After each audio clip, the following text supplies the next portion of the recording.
Hello,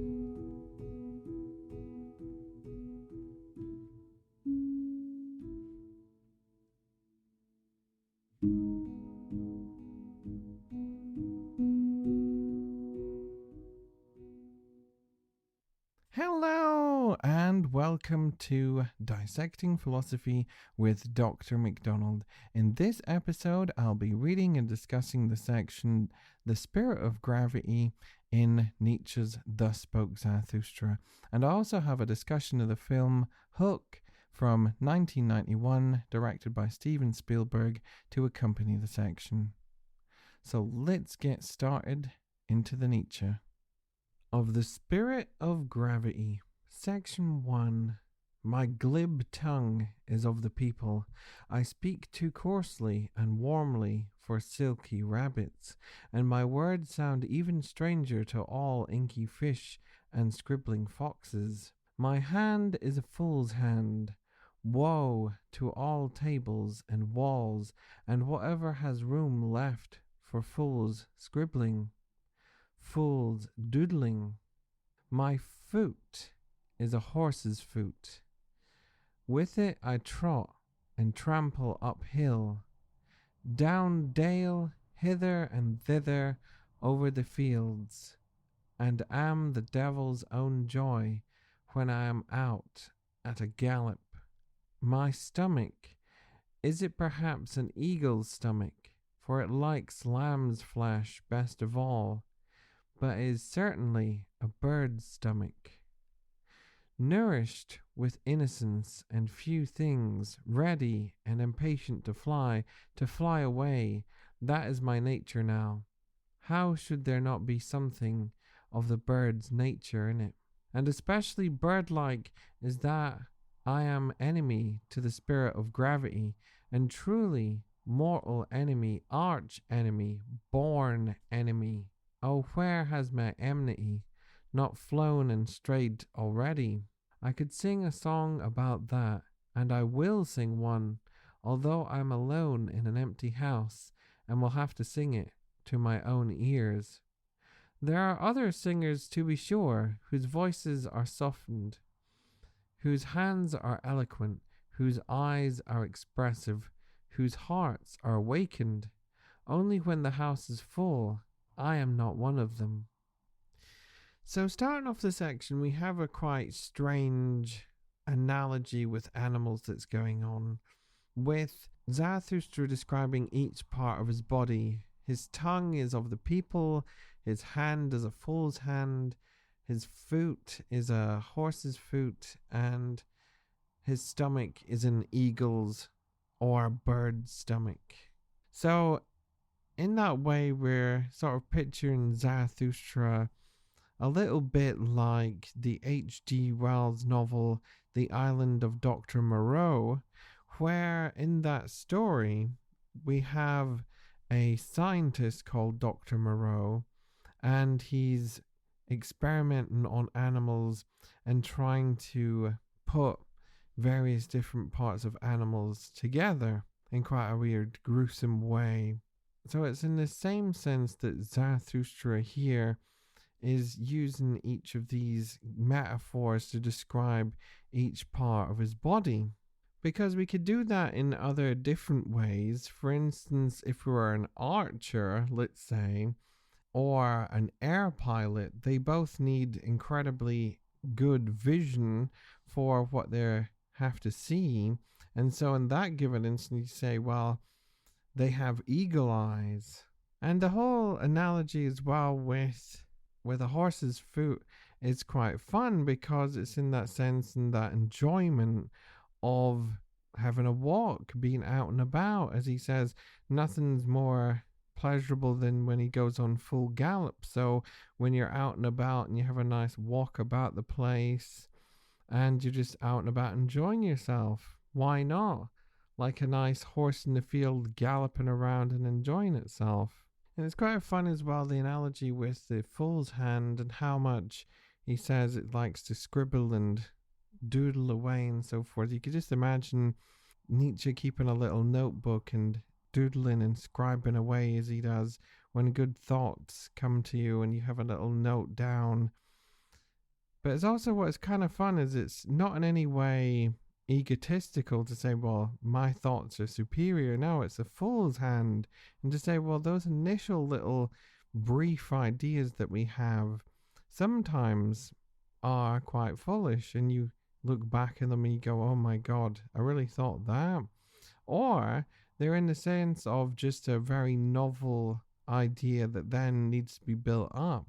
But what's so interesting as well is that relation into the very fragment of what a thought is this seemingly little novel thing that's quite foolish when it first starts out. And then rounding off the discussion for the first brief little section, we have identified an enemy, the spirit of gravity. Why is the spirit of gravity such an enemy? Because it pushes us down. And what are we trying to do? We're trying to be bird-like, spread our wings and fly away. And in every instance, of course, what is the thing that gravity's going to do? Make it fall back down to earth. And so this sets the tone for the rest of the section, where we're going to have this fight between wanting to fly and spread our wings and then simultaneously gravity wanting to hold us back and stop us from doing that. So continuing on then, section 2. He who will one day teach men to fly will have moved all boundary stones. All boundary stones will themselves fly into the air to him. He will baptize the earth anew as the weightless. The ostrich runs faster than any horse, but even he sticks his head heavily into heavy earth.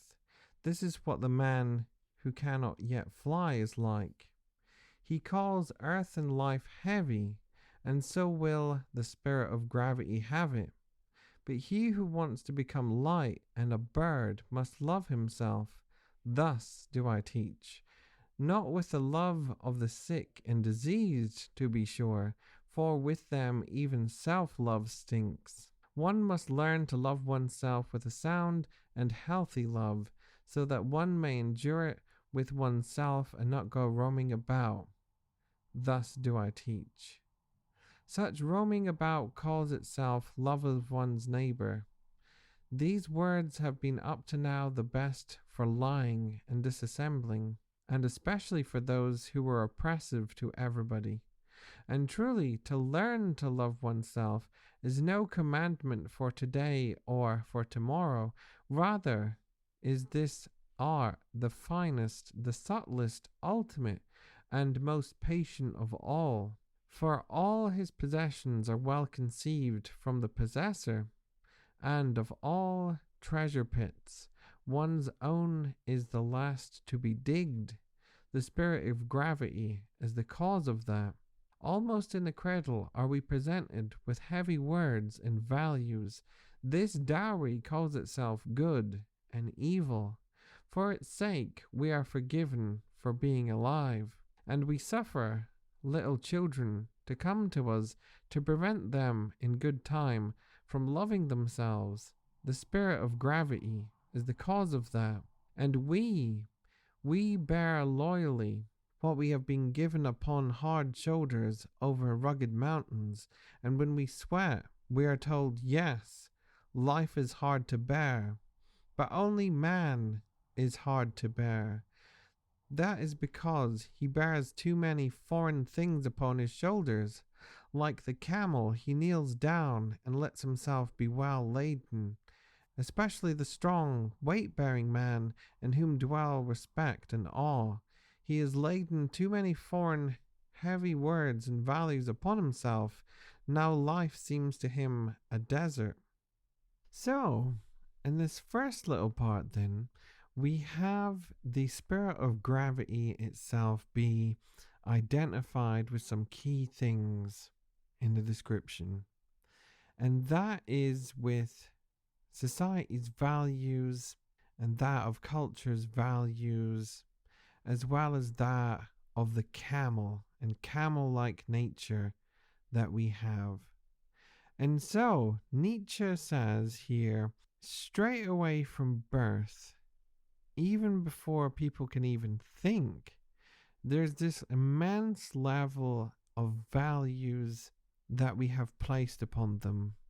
And it doesn't even have to be in a very grand or big way, but it could be something as simple as a father really loves a specific sports team. And so there's an immense level of value and pride placed in that specific team over and above everything else. And there'll be an immense level of value placed in whatever sport that team plays in, be it football or basketball or whatever type of sport it is. What's then taken upon the child then is the burdens of the parents and the expectations that's placed upon them, that then they will love the same things that the parents do. And so we get that out of that line as well. Almost in the cradle are we presented with heavy words and values. This dowry calls itself good and evil, and for its sake we are forgiven for being alive, and we suffer little children to come to us to prevent them in good time from loving themselves. The spirit of gravity is the cause of that. And so here Nietzsche touches upon, of course, the much more deeper aspects of it as well.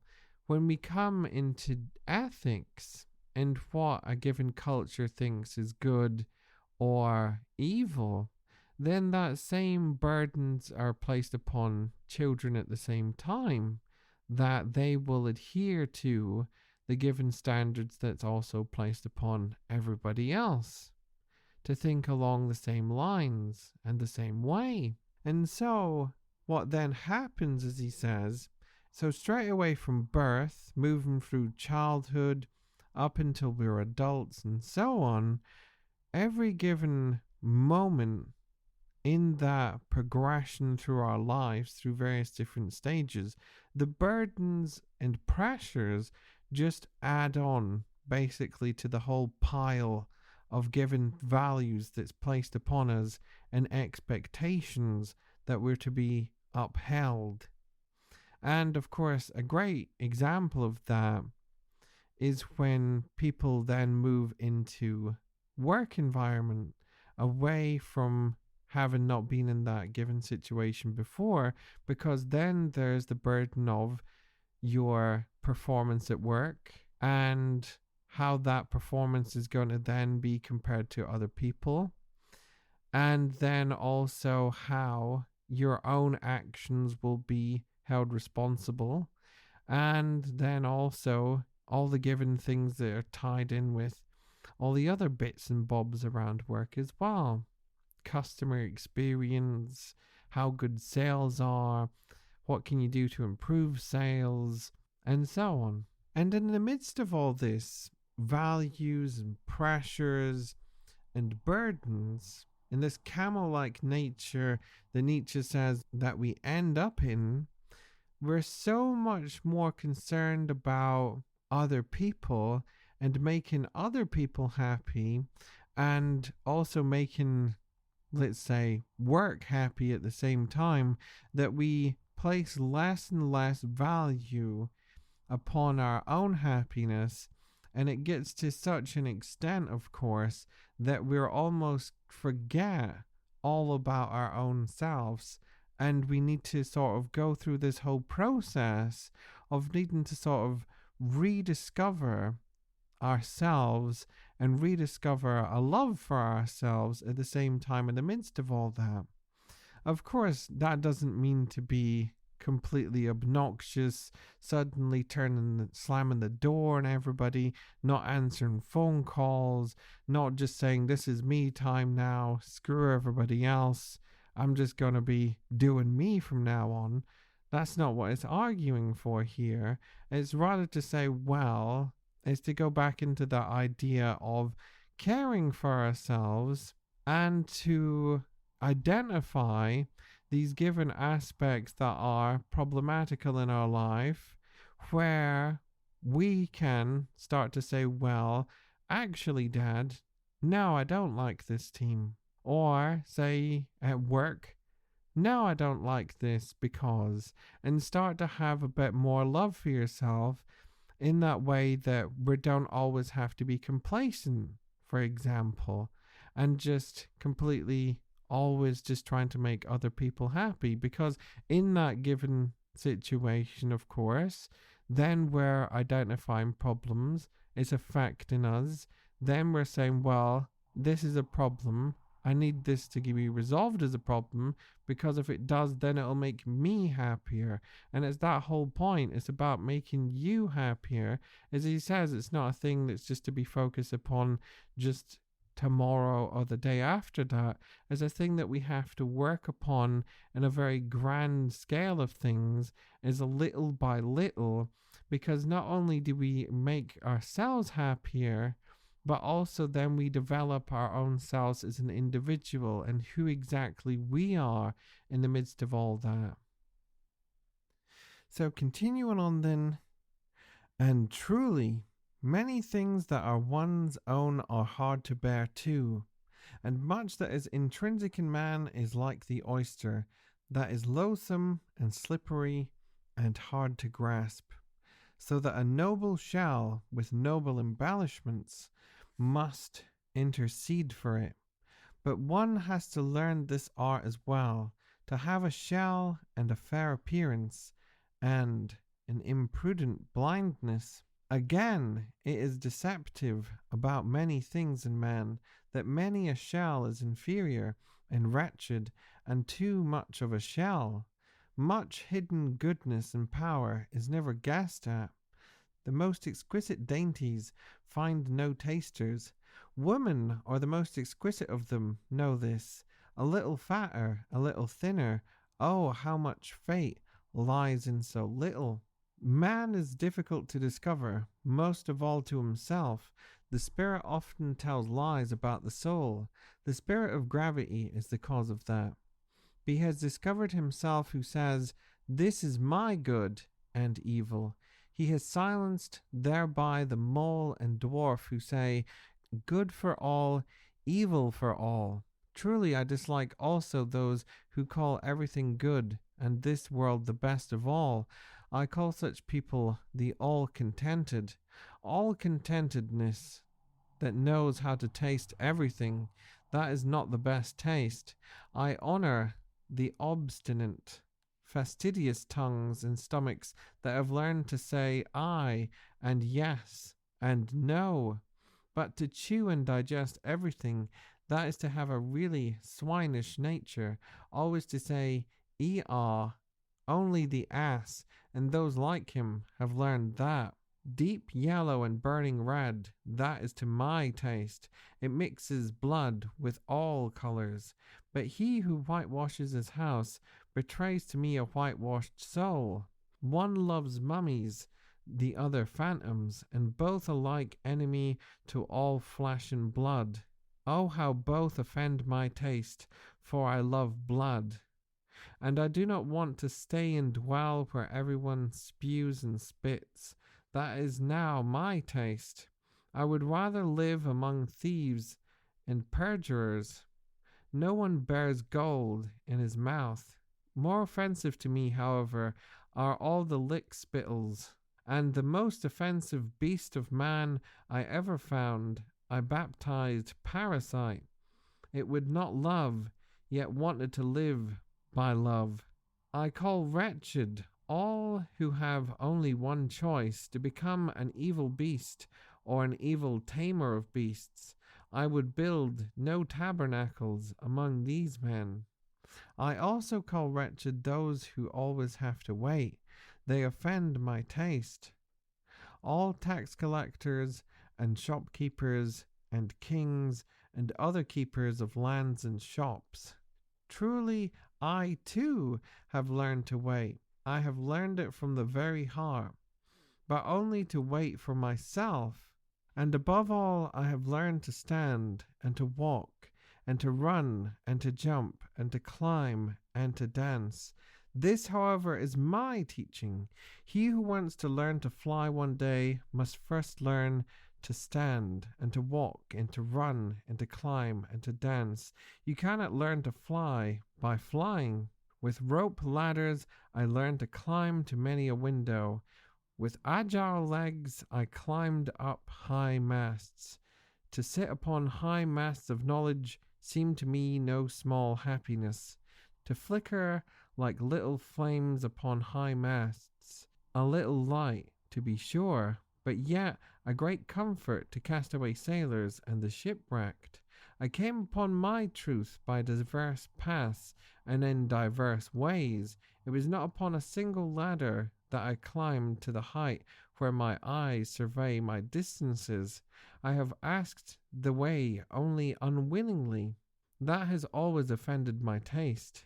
I have rather questioned and attempted the ways themselves. All my progress has been an attempting and a questioning, and truly one has to learn how to answer such questioning. That, however, is to my taste. Not good taste, not bad taste, but my taste, which I no longer conceal, and of which I am no longer ashamed. This is now my way. Where is yours? Thus I answered those who asked me the way. For the way does not exist. Thus spoke Zarathustra. So then we have a relation into this shall that then happens. And what's good is this whole image that comes up, because you can precisely imagine, as Nietzsche uses here, an oyster, but you can use anything with a shell basically, like a turtle, in the sense of what does this whole shell really mean, is the way the shell represents not the real you, but rather the performance of you. And so that means that what other people see is the shell, but they never really actually see you. And so, of course, that's the whole fantastic part about it as well, is we vamp up and we make the shell look fantastic, as he says. And this is why it's so good about his discussion of women here, because women precisely like to make themselves look attractive by putting on makeup and so forth. But do we actually see the real woman and all that? No, we don't. What do we actually just see? The shell. And of course, that's the whole point about it as well, be it man or woman. What exactly is going on is that we're always in that performative aspect, and always in the sense of trying to make other people happy, rather than thinking about ourselves. And then that goes fantastically then into the whole development of trying to find not only who you are, but also trying to therefore find out exactly what is your good and your evil, rather than what everybody else says. And it's that whole relation into taste also that comes out as well, where we have, so only a complete ass or a donkey would completely like absolutely everything. And that's not what we want. Nietzsche says, well, here we want to get to this point where we don't want to just please everyone else. And it's that horrible situation where you could imagine sitting down at a big dinner with a family, or let's say with another person, just sitting down at a meal, and then suddenly the person orders the meal for you. And then you think to yourself, okay, because then they order something that you're not going to like. And then you immediately think to yourself, uh-oh, I don't know about that. And so it's that whole sense of, well, you don't want to say to the other person, well, don't really fancy that. But that's precisely what Nietzsche's wanting to say. Well, no, you should say to the other person, well, actually, no, you could shove the salad sideways right now. I want the burger, or I want whatever it is that I want. You're not making that decision for me. because that's the whole point. Is so much in our lives is determined by other people and how we're got to act and think. Nietzsche says, well, what happens when we want to think about us and what we think? It's such a struggle. And we need to have that points where we need to try and develop our own taste. What do I like? What do I think? And these are the big challenges. And what's so important about all this as well is that not any given way does Nietzsche say, I have the answer. And what's so important about that, of course, is that's in contrast to traditional philosophy, because what happens normally within traditional philosophy, along comes somebody, whatever philosopher it is, with an ethical model. They think up all the pros and cons to that model, and therefore everybody's got to then live by that model because they've thought it all out. They're Mr. Smarty Pants or Mrs. Smarty Pants, and they know better than you, and you're going to adhere to it, aren't you? Because they've got to have talked in such a fantastic manner, put all doubts out of your head, they're going to really make it sound like the best thing since sliced bread. Nietzsche's like, well, that may work for you, but that's not going to work for me. And that's the whole point. We need to find our own way of doing things, our own way of understanding why a given thing is good for us, bad for us, all starting back at that simple point of taste. Trying to find our own taste for things is such a great way, because we've got to therefore discover, what do you like? Your parents have provided such and such food for you because they like to eat it. They've made the meal for you over so many years. You've sat down to eat it. But then you suddenly think to yourself, well, actually, it's okay. If I had to eat this another 10 days in a row, it'd still be okay. But what do I like about this? And that's that simple but crucial question. What do I like? Do I really like this? Is this something that actually I find enjoyment in? Those sort of key questions that Nietzsche wants to start making us ask here by saying, well, there's no overall way. In fact, people who think there's an overall way, he's not very complimentary to them whatsoever, because he ultimately calls them big, massive asses or donkeys. They just want everyone to run around and say everything's great, or whatever they say is great, when that's not the case whatsoever, because people's choices and tastes is not as something as a one-size-fits-all model. And so then it really rounds off with that absolutely fantastic line, this is now my way, where is yours? And that's really the key, crucial question as well, that in order for us to break free from all these values and burdens that's placed upon us, not only is it not a quick process, you have to learn slowly to walk, then to run and climb and dance, as he says, before you get to that point. But at the same time, in the midst of all this process, and little by little, we're also developing out who we are and rediscovering ourselves and what we think and what your taste is in the midst of all that.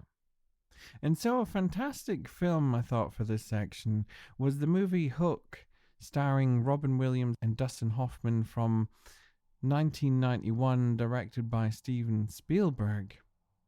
And so here's a little brief synopsis, just a little bit of the plot of how it starts off from Wikipedia. Peter Banning is a successful corporate lawyer in San Francisco, but his workaholic lifestyle strains his relationship with his wife Moira and children Jack and Maggie. The family prepares to fly to London to visit Moira's grandmother, Wendy Darling. Peter, in an effort to complete his work before leaving, inadvertently misses Jack's baseball game. In London, Peter is still drawn away by work and yells at his children for interrupting a business call. This causes an argument with Moira, in which she ends up throwing Peter's cell phone out of a window. That evening, Peter, Moira, and Wendy attend a charity dinner in Wendy's honor. whilst Toodles, an old friend of Wendy, and Liza, Wendy's housekeeper, watch over the children. When the adults return, they discover the house ransacked, the children missing, and a ransom note supposedly written by Captain James Hook. Peter tries to involve the authorities, but Wendy tells Peter they cannot help and reveals to him that he really is Peter Pan. It is later explained that Peter had visited Wendy when she was a girl and taken her to Neverland frequently, although Peter never aged. Wendy did and eventually became too old to make the journey. It is at this time that Peter met young Moira, fell in love with her, and decided to stay in the real world. Peter grew up, forgot his memories of Neverland, and became Peter Banning. Peter refuses to accept this story, but then encounters Tinkerbell, who uses her pixie dust to bring him to Neverland. And so that's enough of the plot to go on as well for us to get into the section. And so we can see the whole relation into the section as well, because we have Peter Banning as a character where he's very much burdened down by his work and his lifestyle that he ultimately has, where that's then taking a complete preference over his own family life, and even to the point where he's missing events in his children's life as well, like the baseball game. And then the whole point as well is for him to then go and rediscover exactly who he is, and who is that, of course, is Peter Pan. And then we have the whole fantastic just progression throughout the entire movie of him rediscovering who he is and also reevaluating his whole life and thinking about what is actually important for him. And the nice sort of side attachment to the whole thing is also him becoming a much better father as well, through his whole focus upon his children that he then has in that whole process of reevaluating and rediscovering who he is. And what's so fantastic as well is we have that initial reaction by the Lost Boys, who is Peter Pan's little group that he hangs around with in the story. And then you have this, of course, old man suddenly coming in, and Tinkerbell going, "This is Peter Pan." And the Lost Boys are going, "What? What the heck is this guy? This is not Peter Pan. We know who Peter Pan is." And they have a really fantastic little moment as well where you just have one of the Lost Boys just go up and start feeling his face. And it just suddenly goes, "Ah, there you are, Peter." And then suddenly all the rest of the Lost Boys, dumbstruck almost, then start going around and feeling his face as well and going, "Ah, it is Peter." And it's sort of that whole point, that whole able to see who you are behind the whole surface of things, being like that little boy almost, feeling Robin Williams' face in the movie, discovered that he's actually Peter Pan. Then that's what Nietzsche's also saying that we need to do in a way, is to sort of crack the shell that we ultimately have within society, that we then put on the performance of who we are. And it's once we get to that, can we then discover our own self-identity.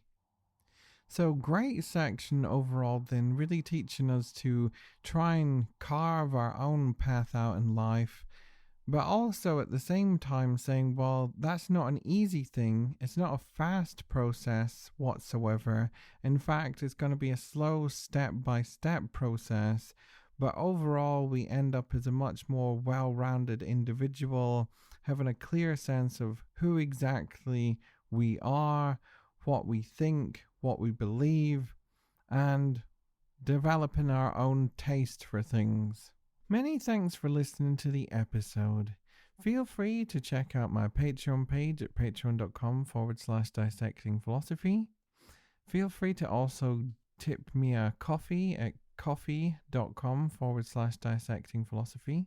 My email address is dissectingphilosophy@gmail.com if you fancy asking a question. And lastly, I'm on Twitter at I am a rubberman. Many thanks for listening, and I'll hope you'll join me next time.